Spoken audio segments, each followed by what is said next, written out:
ಎಷ್ಟೋ ಜನ cycle delivery ಮಾಡ್ತಾರೆ, ಅವ್ರಿಗೆ ಆ ಬೈಕ್ ಕೊಡ್ತೀನಿ. Bigg Boss season 10 runner up ಆದಂತಹ ಡ್ರೋನ್ ಪ್ರತಾಪ್ ಅವರು ಗೆದ್ದು ಹೊರಗೆ ಬಂದ ಕೂಡಲೇ ಮೈಕ್ಗಳನ್ನ ನೋಡಿ ಅತಿ ಎಕ್ಸೈಟ್ಮೆಂಟ್ ಆಗಿ ಹಲವಾರು ಒಂದು ಸ್ಟೇಟ್ಮೆಂಟ್ಗಳನ್ನ ಕೊಡ್ತಾರೆ.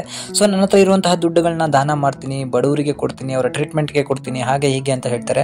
ಅದರ ಜೊತೆಗೆ ಒಂದು ಮೇಯ್ನ್ ಆಗಿ ನನಗೊಂದು ಸ್ಕೂಟರ್ ಬಂದಿದೆ. ಸೊ ಬೌನ್ಸ್ ಕಂಪ್ನಿಯಿಂದ ಒಂದು ಸ್ಕೂಟರನ್ನು ಕೊಟ್ಟಿರ್ತಾರೆ, ಎಲೆಕ್ಟ್ರಿಕ್ ಸ್ಕೂಟರ್. ಅದನ್ನು ನಾನು ಒಬ್ಬ ಡೆಲಿವರಿ ಬಾಯ್ಗೆ ಕೊಡ್ತೀನಿ. ಅತ್ಯಂತ ಕಡು ಬಡತನದಲ್ಲಿ ಸೈಕಲ್ಗಳನ್ನ ಓಡಿಸ್ಕೊಂಡು ಕೆಲವರು ಡೆಲಿವರಿನ ಮಾಡ್ತಿದ್ದಾರೆ, ಅಂಥವರಿಗೆ ನಾನು ಈ ಬೈಕನ್ನು ಕೊಡ್ತೀನಿ ಅಂತ ಹೇಳಿದ್ರು. ಸೊ ಬಿಗ್ ಬಾಸ್ ಮುಗಿದು ಕನಿಷ್ಠ ಈಗ ಒಂದು ಹೆಚ್ಚು ಕಮ್ಮಿ 1 ತಿಂಗಳು ಆಗಕ್ಕೆ ಬಂತು. ಆದರೆ ವಿನಯ್ ಅವರ ಗ್ರೂಪ್ ಒಂದ್ ಕಡೆ ಎಂಜಾಯ್ಮೆಂಟ್ ಅನ್ನ ಮಾಡ್ತಿದೆ, ಹಾಗೂ ಶೋಕಿಗಳನ್ನ ಮಾಡಿಕೊಂಡು ಅಲ್ಲಿ ಇಲ್ಲಿ ಓಡಾಡ್ತಾ ಇದೆ. ಸಂಗೀತನೂ ಕೂಡ ಹಲವಾರು ಕಡೆ ಅವ್ರಿಗೆ ಅಂತಾನೆ ಒಂದು ಪ್ರೋಗ್ರಾಮ್ನ ರೆಡಿ ಮಾಡಿದ್ದಾರೆ, ಅಲ್ಲೂ ಕೂಡ ಅವರು ಓಡಾಡ್ತಿದ್ದಾರೆ. ವಿನಯ್ ಹಾಗೂ ಅವರ ಗ್ರೂಪ್ ಕುಡ್ಕೊಂಡು ಅಲ್ಲಿ ಇಲ್ಲಿ ಓಡಾಡ್ತಿದ್ದಾರೆ. ಸೊ ನೀವು ನೋಡಿದ್ದೀರಾ. ಅದರ ಜೊತೆಗೆ ಕಾರ್ತಿಕ್ ವಿನ್ ಆಗಿದ್ದಾನೆ. ಸೊ ಅವರು ಇವ್ರನ್ನ ಭೇಟಿ ಹಾಕುವಂತ ಫಿಲಮ್ ಆಫರ್ಗಳನ್ನ ಅವರಿಗೆ ಬರ್ತಾ ಇದೆ, ಅದೆಲ್ಲ ನೋಡ್ತಿದ್ದಾರೆ. ಆದರೆ ಡ್ರೋನ್ ಪ್ರತಾಪ್ ಎಲ್ಲಿ ಹೋಗಿದ್ರು ಅಂತ ಹೇಳಿ ನೀವೆಲ್ಲ ನೋಡ್ತಾ ಇದ್ರಿ. ಸೊ ಮನೆಯಲ್ಲಿ ಟೈಮ್ ಸ್ಪೆಂಡ್ ಅನ್ನ ಮಾಡ್ತಿದ್ರು ಅಪ್ಪ ಅಮ್ಮನ ಜೊತೆಗೆ.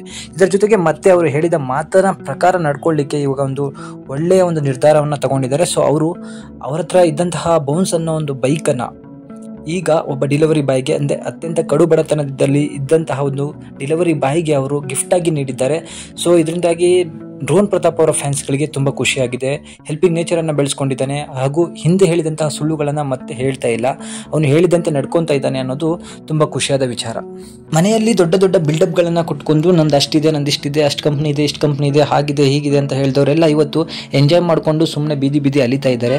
ಆದರೆ ಅಲ್ಲಿ ಮುಗ್ಧನಂತೆ ಇದ್ದಂತಹ ಪ್ರತಾಪ್ ಹೊರಗಡೆ ಬಂದು ಜನಗಳಿಗೆ ಸಹಾಯ ಮಾಡ್ತಾ ಇರೋದು, ಜನಗಳು ಅವನಿಗೆ ವೋಟ್ ಹಾಕಿದವರಿಗೆ ಒಂದು ಸಾರ್ಥಕತೆಯನ್ನು ತಂದುಕೊಡ್ತು ಅಂತ ಹೇಳಿ ನಮ್ಮ ಅನಿಸಿಕೆ. ಸೊ ನಿಮ್ಮ ಪ್ರಕಾರ ಪ್ರತಾಪ್ ಮಾಡ್ತಿರೋದು ಎಷ್ಟರ ಮಟ್ಟಿಗೆ ಒಳ್ಳೆ ಕೆಲಸ ಅಂತ ಹೇಳಿ ಕಮೆಂಟ್ ಮೂಲಕ ತಿಳಿಸಿ.